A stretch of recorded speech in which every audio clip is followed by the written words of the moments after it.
Once again, you are welcome to our daily press briefing. I hope we had a very peaceful weekend.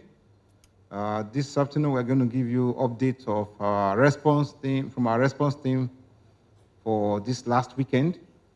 And we hope we'll give you as detailed information as possible. Dr. Boy, please go ahead with your presentation.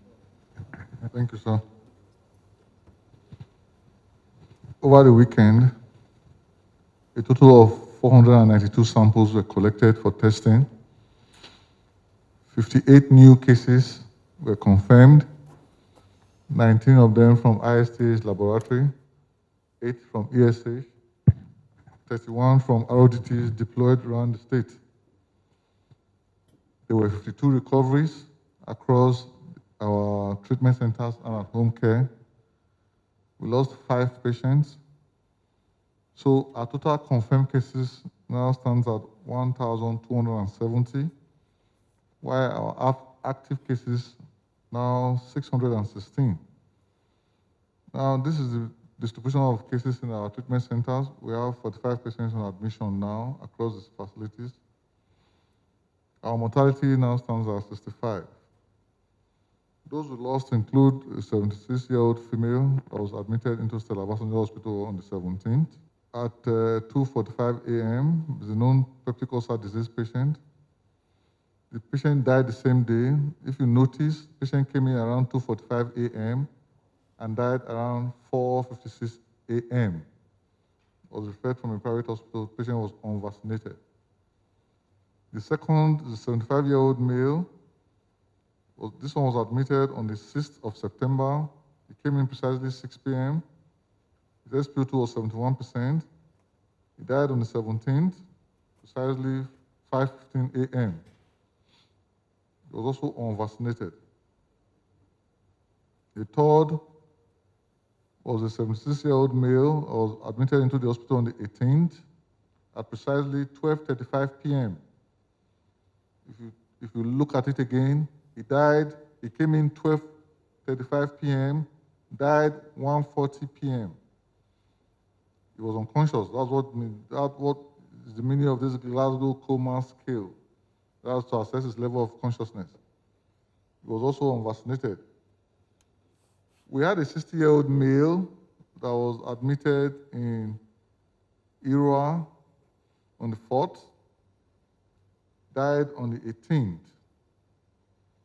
He was unvaccinated, even though there are some issues around that death, which we will unravel and pass the information to you.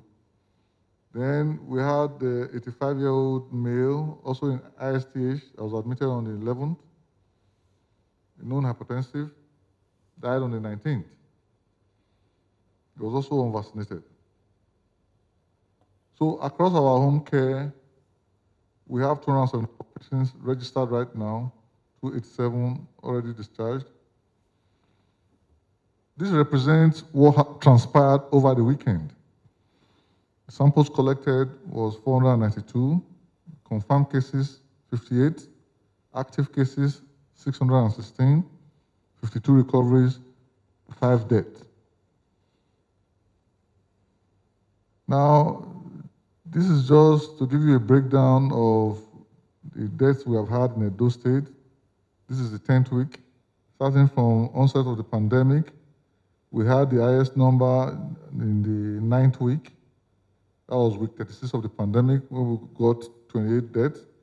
So last week, it was 13.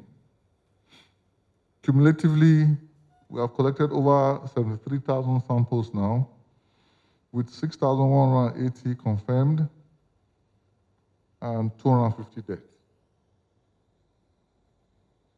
This is our updated table that is showing the number of percentage of those above 50 that has the virus and those below 50. It's showing those that had symptoms above 50 and below 50, community transmission link, those are in the facility and those are at home, and the sex distribution. These are updated local government area distribution across the state.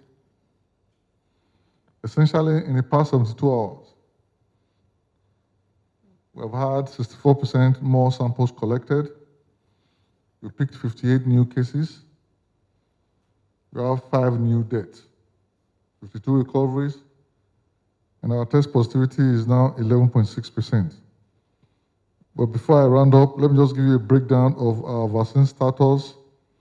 We have given a total of first dose, a total of 119,094 have had first dose of both Moderna and AstraZeneca vaccine. If you break it down, 59,032 have had the Moderna vaccine, 62,062 have had the AstraZeneca vaccine. So combined, 119,094 have had first dose of the vaccine. Between Friday and Sunday, we were able to administer 7,960 vaccines to our citizens. This actually represented 33% above our daily target of 3,000. Thank you very much for listening. Thank you, Dr. Bawanyi, for that update. As you rightly heard, our response is still ongoing, and we are doing what we must do to reduce the spread of this virus within Edo State and also protect our people. Alongside, we are also treating all our persons who are infected as much as possible to reduce the deaths resulting from COVID-19. Also, we want to actually appreciate Edo people for the uptake of the vaccines. We can see the increasing demand for the vaccination, and they are all getting the vaccines. We have more than enough vaccines. We received another batch of vaccines on Friday, and that goes to confirm what we have been saying from the very beginning, even before the vaccination started, that we have enough vaccines for our Edo people.